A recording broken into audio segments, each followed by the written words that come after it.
Bonjour et bienvenue au podcast minier. C'est ici que vous allez découvrir les acteurs de l'industrie minière, mais aussi les enjeux et les défis auxquels ils font face quotidiennement. Ce qu'on va découvrir à travers les épisodes, c'est vraiment des hommes et des femmes qui sont passionnés par leur industrie. Je serai votre hôte, Manon Rouillé, fondatrice de Rouillé Stratégie Marketing.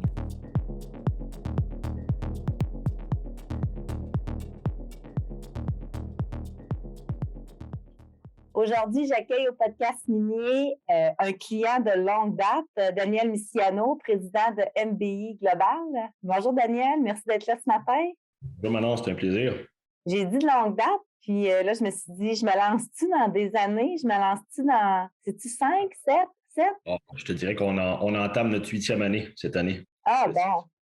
Si on regarde, là, je suis avec MBI Global depuis janvier 2014. Donc, Quand même, hein? Ben, ouais. justement, Daniel, en parlant de MBI Global depuis 1994, parle-nous donc de ton parcours, justement, dans l'industrie minière pour que les gens apprennent un peu à mieux te connaître. Ah, ben écoute, j'ai commencé aujourd'hui à 57 ans. Écoute, j'ai commencé ma carrière, j'ai été introduit, pardon, dans l'exploration minière, pour être exact, en 1984. Fait que ça ne nous rajeunit pas. Puis j'avais été introduit par le via, je te dirais, de l'entreprise qui était alors un distributeur pour un des pionniers, si on recule dans le temps, là, qui était une firme suédoise, qui aujourd'hui se nomme Epiroc. Et puis quoi? Non, non. Absolument. Écoute, c'est des bons concurrents. Fait que non, écoute, ça a été mes premières expériences, puis j'ai vraiment aimé ce qu'on appelle tout ce qui est la famille d'exploration minière au fil des années. Puis regarde au-dessus, aujourd'hui, presque 40 ans plus tard, là, ben, on est encore dans le domaine. J'ai changé à quelques reprises là, de société, si tu veux, mais je suis tout le temps resté dans le giron là, d'exploration minière. C'est fou, hein? Quand on rentre dans l'industrie minière, on n'y ressort pas. Tout le monde reste là. J'ai tenté à 2 reprises, mais il faut croire qu'on me réattiré assez facilement pour y revenir. Là. Écoute, le domaine minier, en gros, c'est un domaine qui donne tellement d'opportunités à tout point de vue, là, que ce soit au niveau personnel, bien sûr professionnel, mais c'est un petit monde en termes de gens, mais ça donne accès justement au monde entier en termes de où est-ce que sont les mines, les pays d'influence. Fait que, non, écoute, je pourrais continuer pendant des heures à parler de ça, mais écoute, c'est passionnant. Absolument. On regardait en décembre la sélection de qui qu'on voulait avoir sur le podcast pour 2022, puis on s'est dit, crème, qui a des bonnes nouvelles? Là, on en a besoin. On a besoin d'entendre parler des compagnies qui vont bien. Puis on a pensé, on a dit, hey, on invite Daniel Misiano. Je trouve que la dernière année a été grosse pour MBI Global. Il y a eu des bonnes nouvelles, il y a eu des gros changements pour vous autres. On parle, la première chose, il y a eu une acquisition. Donc, MBI Global, Versadril Canada ont fusionné sous le groupe Rouillé. Puis, veut pas cette acquisition-là, c'est super positif pour MBI, étant donné qu'on reste un fleuron québécois. On s'entend dans les dernières années, on a vu des entreprises quitter le Québec, quitter le Canada, puis c'est pas bon autant pour l'emploi que pour l'économie québécoise. Absolument. On a eu cette grosse nouvelle-là pour MBI. Puis là, je vais juste faire une parenthèse parce que des fois, le monde ne comprenne pas, mais Groupe Rouillé, ça n'a pas rapport avec l'agence Rouillé Stratégie Marketing. Groupe Rouillé, vraiment, c'est les entreprises, je vais juste les nommer, là, c'est Forage Rouillé, G-Tech Drilling, Versadril Canada, Avatar Rouillé Drilling, Uden Rouillé Drilling, puis maintenant, depuis 2021, MBI Global. Absolument. Fait que tout qu'un changement, Daniel, comment on vit ça quand on est au cœur d'une acquisition, d'une fusion, de rassembler les équipes comme ça? Bien, je te dirais que c'est sûr que quand on regarde pour MBI Global, je te dirais que après, cette année, en passant, on célèbre notre 30e anniversaire, mais je te dirais que pour la société, on était rendu justement à traverser, si tu me permets, un nouveau chapitre. Dans le sens que, MBI Global, au fil des années, on est parti à ses tout débuts comme un distributeur, a priori. Après ça, on a commencé à fabriquer à partir de 2006. Après ça, il y a eu un autre jalon important en 2011 avec la venue d'un investisseur externe qui nous a permis un investissement majeur qui était pour justement de se développer une usine qui nous appartenait à 100%, qui est bien sûr basé à Rouen, notre maison mère. Mais je te dirais que dans les dernières années, il nous manquait, je te dirais, un ou des ingrédients pour nous permettre d'aller vraiment je me répète, mais à une prochaine étape ou un prochain chapitre qui était les suivants. Un, étant donné qu'on est déjà un spécialiste dans la fabrication et distribution de consommables d'exploration minière, ce qui nous manquait, c'était des foreuses. Donc, c'est sûr que l'avenue de Versadril ou la fusion avec Versadril vient compléter, je te dirais, ce chapitre-là. Mais après ça aussi, depuis plusieurs années, on voulait aussi se doter d'une autre ligne de produits, encore une fois dans le forage, si tu me permets, mais qui pourrait nous permettre aussi de se diversifier nos revenus, justement pour aller contrer ce qu'on appelle la volatilité du domaine minier. Pour tous ceux qui connaissent très bien le domaine minier, c'est un domaine extraordinaire, comme que je disais tantôt, mais qui est excessivement volatile. On ne connaît pas la stabilité qui permet notre domaine minier, c'est soit des hauts ou des bas. Donc, je te dirais que la belle transaction qui a été faite l'année passée a répondu à plusieurs interrogations pour le groupe, pour justement prendre les prochaines étapes, pour protéger sa pérennité, puis découvrir aussi un nouveau domaine. L'année passée, vous avez aussi de plus en plus, MBI va être associé au domaine de l'innovation avec justement avec oui, les foreuses. Est-ce que l'année passée, on a eu le lancement de la foreuse aussi autonome qui a fait quand même un gros boom sur le marché. Est-ce que tu peux nous en parler un peu de cette merveilleuse foreuse autonome-là? Ah, absolument. Écoute, on est présentement, justement, on est présentement en essai, si tu veux, avec la première unité, avec un partenaire de choix qui est Agnico Eagle, à la mine Goldex. Fait qu'écoute, ça va super bien parce que ça nous permet non seulement de prouver, si tu veux, une nouvelle technologie, mais aussi une nouvelle approche. Je m'explique, dans le sens qu'on veut aborder aussi les défis que le domaine du forage nous apporte en ce moment. Tu sais, qu'on parle de la sécurité, qu'on parle bien sûr, comme tout le monde, du manque de main-d'œuvre qualifiée, mais aussi faire en sorte que ça devienne un domaine attrayant aussi pour, incluant bien sûr les dames. Donc, on veut aussi attirer les femmes dans le domaine de plus en plus, bien qu'on peut être très fiers de dire qu'on commence à en avoir même des foreurs. Fait que on est très fiers de ça. Mais je te dirais que l'innovation, effectivement, ça fait maintenant aussi partie intégrante de notre stratégie chez MBI Global. Fait que pour la foreuse autonome, bien, ça permet beaucoup de choses, parce qu'il faut savoir aussi que quand on parle d'aller chercher des données, comment on peut mieux réagir entre l'interaction entre la machine et les consommables pour optimiser justement appelons ça les coûts, mais en même temps aussi la productivité. Puis je me répète encore une fois, mais aussi au côté de la sécurité. Mais je te dirais, pour contrer la manque de main-d'œuvre, comme que je disais tantôt, c'est que la foreuse autonome, elle permet aussi l'opération avec seulement une ressource. Donc, si en bout de ligne, on peut adresser le manque de main-d'œuvre, si on peut adresser la flexibilité, encore une fois, pour attirer soit un homme ou une femme sur une foreuse, puis tout en gardant la productivité, bien, je pense qu'on peut être très fier de ça chez MBI Global. Juste une parenthèse, on a fait avec Women in Mining Abitibi, on a fait un sondage l'année passée auprès des femmes de l'industrie pour savoir des fois les difficultés du métier ou les difficultés d'entrée pour travailler dans l'industrie minière. Puis deux des choses qui sont ressorties. La première, c'était conciliation travail-famille qui était difficile. Puis la deuxième, c'était l'effort physique. Il y a beaucoup de jobs qui sont très physiques. Fait que je pense, comme tu l'as mentionné, que la foreuse autonome, c'est quelque chose qui doit être mis de l'avant pour justement aller attirer cette nouvelle génération féminine-là qui vont pouvoir venir travailler dans des jobs peut-être moins conventionnels, moins traditionnels, comme être foreuse, justement, là, pour une compagnie. Là. Absolument, Manon. Tu as adressé un excellent point. Puis justement, c'est ça, la foreuse autonome, effectivement, ce qu'on appelle l'effort physique devient moindre. Fait que, on s'entend que fondamentalement, il y a une différence entre un homme et une femme, mais on veut vraiment rendre le domaine plus attrayant, autant pour les femmes que pour les hommes. Puis je pense qu'on est sur la bonne voie. Oui, on a besoin d'attirer des gens dans notre industrie. Daniel, regarde un peu plus vers le futur maintenant, toujours dans l'innovation. J'ai eu des oui-dire qu'il allait y avoir des nouveautés, dans le fond, sur le marché. À quoi on peut s'attendre cette année pour l'exploration, justement?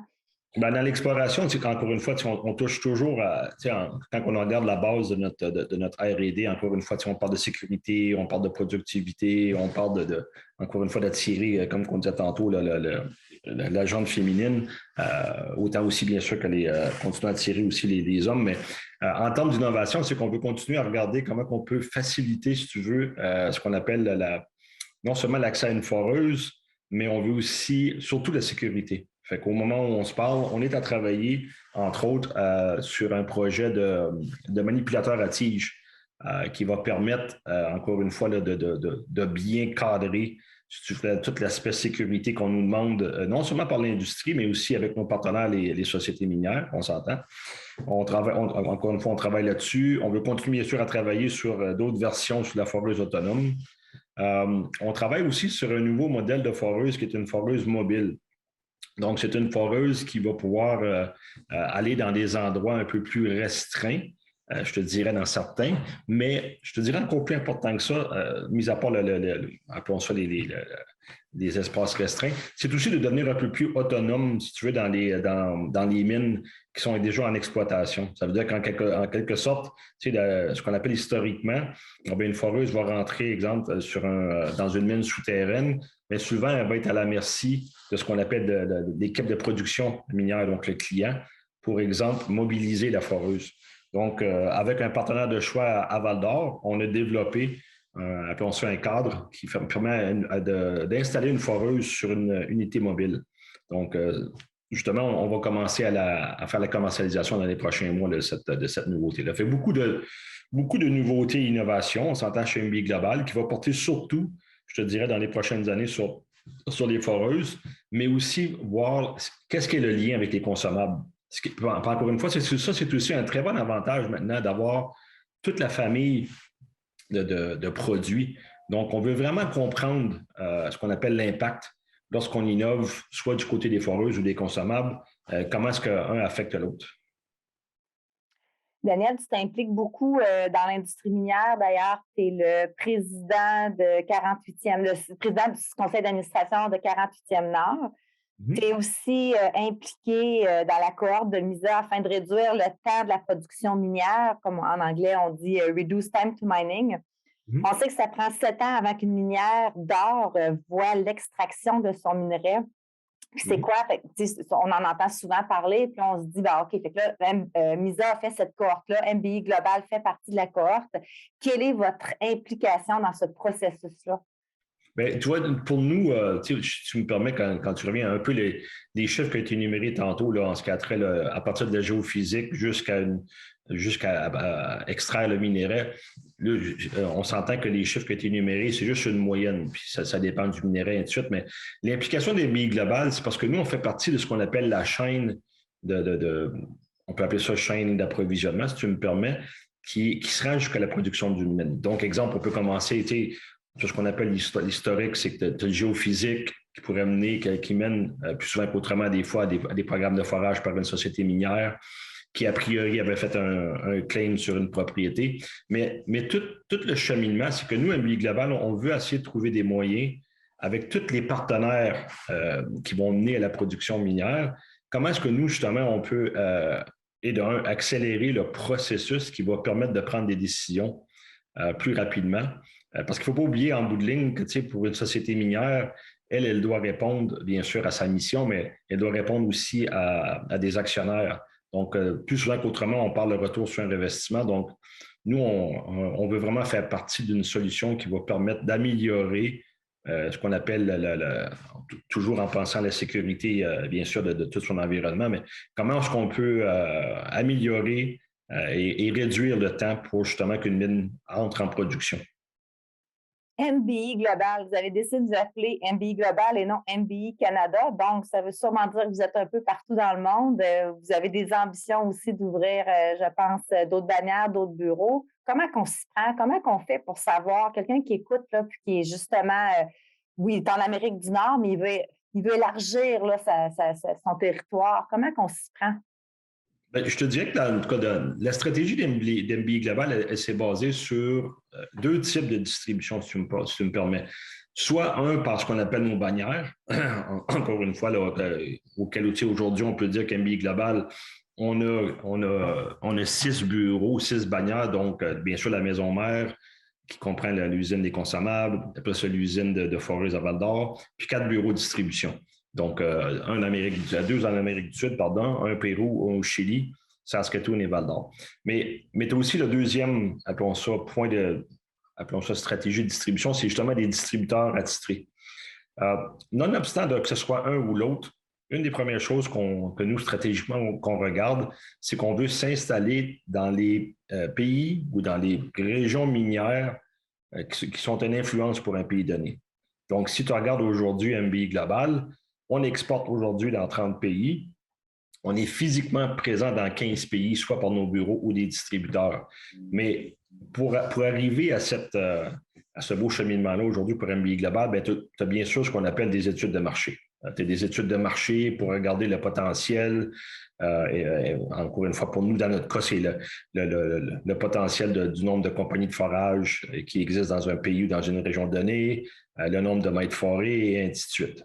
Tu as aussi, bien sûr, la réglementation des différents pays en termes de ce qu'on appelle les lois d'importation et ainsi de suite. Donc, je te dirais que la stratégie apporte, quand on regarde ça de façon grossière, c'est le recueillement d'informations qui permet justement de voir le potentiel. Puis après ça, on prend une décision qui est basée sur soit notre bannière ou un distributeur. Un gros impact aussi, tu sais, oui, les 30 ans, le futur et tout ça, mais un gros impact dans les dernières années, ça a été quand même la pandémie. Puis je pense que vous êtes un des joueurs qui s'en est sorti haut la main avec malgré les difficultés humaines qu'on a vécues. Mais qu'est-ce qui a changé chez MBI depuis ou avec cette pandémie-là?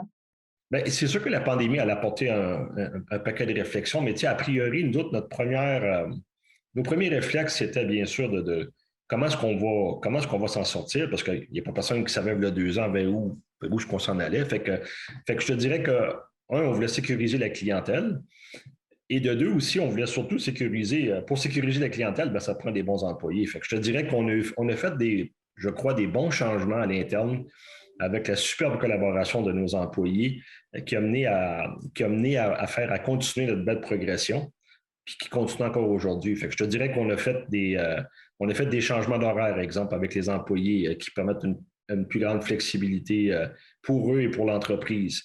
On fait aussi des investissements majeurs au moment où on se parle dans nos usines qui vont nous permettre d'augmenter notre capacité, mais aussi je dirais, un virage plus automatisé. Donc, qui va permettre aussi d'attirer une autre génération, mais aussi, quand je dis une autre génération, c'est d'employés. Fait que je te dirais que c'est un mix de beaucoup de choses, mais a priori, tu sais, on a beau avoir une belle clientèle, mais si on n'a pas nos employés qui collaborent tous ensemble pour livrer les produits de qualité dans les meilleurs délais, on n'a pas de succès. Fait que, a priori, moi, je dis un grand merci à nos employés qui se sont très, très bien adaptés à travers toutes les mesures sanitaires qu'on a eu à mettre en place, ce qu'on appelle les défis qui existent toujours avec la chaîne logistique. Fait que, non, encore une fois, je me répète, mais sans les employés, on n'est pas là aujourd'hui. Absolument. Merci, Daniel, pour cette belle entrevue-là. Bon 30e anniversaire. On va avoir l'occasion de fêter ça probablement en personne prochainement, je suis certaine. On se le souhaite tous. Un grand merci, Manon, pour cette opportunité.